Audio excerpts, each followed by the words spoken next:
नमस्ते। इस नए कथा विश्लेषण में आप सबका स्वागत है।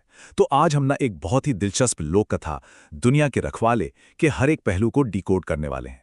हम साथ मिलकर देखेंगे कि कैसे टीम वर्क और निस्वार्थ सेवा जैसी चीजें किसी भी बड़े से बड़े अन्याय को जड़ से उखाड़ सकती हैं। चलिए बिना देरी किए इस कहानी में सीधे गोता लगाते हैं।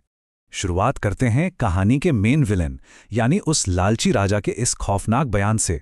जरा सोचिए, एक ऐसा शासक जिसका काम प्रजा की रक्षा करना है, वो अपने खजाने के हजारों कमरे भरने के लिए किसी का भी घर लूटने को तैयार है। लिटरली किसी का भी।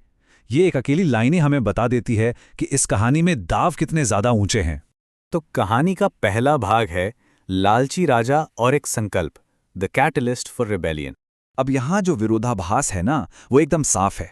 मतलब एक तरफ तो वो क्रूर राजा है जो सब कुछ, लिटरली सब कुछ हड़प लेना चाहता है, जबकि उसकी अपनी ही प्रजा भूख से मर रही है, राइट। और दूसरी तरफ हमारा नायक है, एक ऐसा इंसान जो ये सब वापस दिलाने के लिए अपना सब कुछ दांव पर लगाने का साहस रखता है। देखा जाए तो ये संसाधनों पर एकाधिकार के खिलाफ खड़े होने का एक बहुत ही पावरफुल सिंबल है। और यहीं आता है कहानी का टर्निंग पॉइंट, हमारे नायक का वो अटल संकल्प। ये वो पल है जब वो तय करता है कि भाई अब बहुत हुआ। वो सिर्फ अपना छीना हुआ हक ही नहीं मांगेगा, बल्कि पूरे देश को इस लालची राजा के चंगुल से आजाद करवाएगा। तो बस यहीं से शुरू होती है एक ऐसी यात्रा जहां इस भ्रष्ट सिस्टम को उखाड़ फेंकने के लिए उसे कुछ बेहद खास, कुछ असाधारण साथियों की तलाश करनी है। बढ़ते हैं दूसरे भाग की तरफ, अद्भुत शक्तियों वाले नए साथी, असेंबलिंग द अल्टीमेट टीम। अब ये हिस्सा ना किसी सुपर हीरो मूवी के अवेंजर्स असेंबल वाले सीन जैसा है। जरा इन 5 साथियों और उनकी अजीबोगरीब ताकतों को देखिए। मसल, जो अपनी अपार ताकत से गांव वालों के लिए भारी भरकम पेड़ हटाता है। शॉट, जिसका अचूक निशाना एक बछड़े के लिए सेब गिराता है। स्पीड, जो लिटरली बिजली की रफ्तार से गिरते हुए पक्षी को लपक लेता है। फिर है विंड, जो तूफानी हवाओं को कंट्रोल करके किसानों की पवन चक्कियां चलाता है। और फ्रीज, जो अपनी खतरनाक बर्फीली शक्ति को दूसरों की भलाई के लिए पूरी तरह काबू में रखता है। लेकिन पता है, इस टीम की कामयाबी का असली राज सिर्फ उनकी सुपर पावर्स नहीं है। इन सब में ना एक बात बिल्कुल कॉमन है, ये सभी हमारे नायक के उसूलों को मानते हैं। मतलब ये अपनी इन कमाल की शक्तियों का इस्तेमाल अपने फायदे या शो ऑफ के लिए नहीं करते, बल्कि कमजोरों की मदद करने और प्रकृति के साथ तालमेल बिठाने के लिए करते हैं। और यही चीज इस टीम को इतना स्पेशल बनाती है। अब आता है कहानी का तीसरा भाग, राजकुमारी के साथ बड़ी दौड़, द फर्स्ट ट्रायल। ओहो, ये दौड़ तो मतलब सस्पेंस से भरपूर है। देखिए कैसे स्पीड सबसे पहले नदी तक पहुंच तो जाता है, लेकिन वहां गलती से सो जाता है। मौका देखकर राजकुमारी आगे निकलती है और उसका घड़ा खाली कर देती है।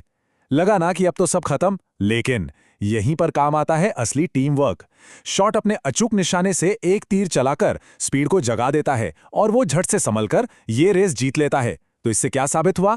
यही कि दुनिया के सबसे तेज धावक को भी ना कभी कभी अपनी टीम के सपोर्ट की जरूरत पड़ ही जाती है। आगे बढ़ते हैं भाग 4 की ओर, राजा का एक खतरनाक जाल, सर्वाइविंग द हीट। अब राजा की हार हुई तो उसकी बौखलाहट और क्रूरता भी 7वें आसमान पर पहुंच गई। वो क्या करता है, इन 6 नायकों को एक ऐसे बंद कमरे में कैद कर देता है जो सीधे रसोई के भयंकर ओवन के ठीक ऊपर है। उसका प्लान सीधा है, सबको जिंदा जला देना। ये एक ऐसा खौफनाक जाल है जिससे बचना सच में पूरी तरह से नामुमकिन लगता है। लेकिन दोस्तों, यहीं पर इस टीम की असली डायनामिक्स निखर कर आती है। याद है, नायक ने फ्रीज को उसकी शक्तियां काबू में रखने के लिए एक खास टोपी दी थी।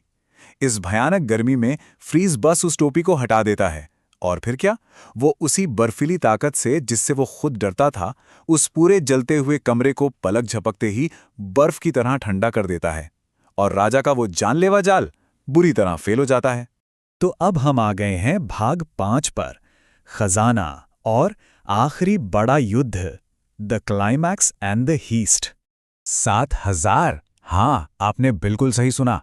राजा को लगा था कि भाई एक मामूली से थैले में कितना ही सोना आ जाएगा, लेकिन वो थैला तो जादुई था।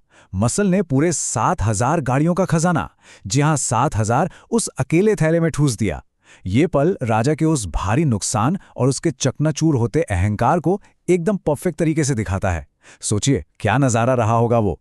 अब अपना सारा खजाना लुटते देख राजा कैसे शांत बैठता। वो अपनी पूरी सेना के साथ टूट पड़ता है।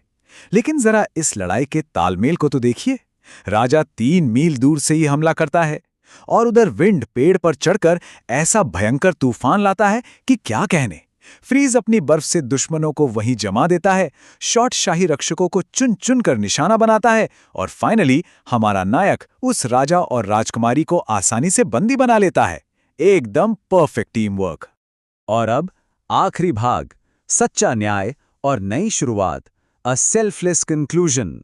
तो इस सब के बाद राज्य का पूरा सिस्टम ही बदल गया है। एक तरफ वो पुरानी व्यवस्था थी ना, जो पूरी तरह से लालच, धन जमा करने और कमजोरों को सताने पर टिकी थी, लेकिन अब बिल्कुल इसके उलट हो रहा है। शाही खजाने को लोगों की भलाई के लिए बांटा जा रहा है और एक नए न्यायप्रिय नेता का चुनाव हो रहा है। देखा जाए तो ये सिर्फ एक राजा को गद्दी से हटाना नहीं था, ये असल में सच्चे न्याय की स्थापना थी, एक नई शुरुआत। और पता है इस कहानी का सबसे खूबसूरत हिस्सा क्या है? अंत में नायक खुद राजा बनने से साफ इनकार कर देता है। क्यों? क्योंकि उसे तो बाकी जगहों पर भी अन्याय के खिलाफ लड़ना है। उसका ये निस्वार्थ फैसला हमें एक बहुत ही गहरे और ज़रूरी सवाल के साथ छोड़ जाता है। आज के समय में दुनिया को किन रखवालों की सबसे ज़्यादा ज़रूरत है? ज़रा सोचिए। निस्वार्थता, टीम वर्क और न्याय के इन उसूलों को हम आज अपनी असल ज़िंदगी में कैसे लागू कर सकते हैं? ये सच में विचार करने वाली बातें हैं ना?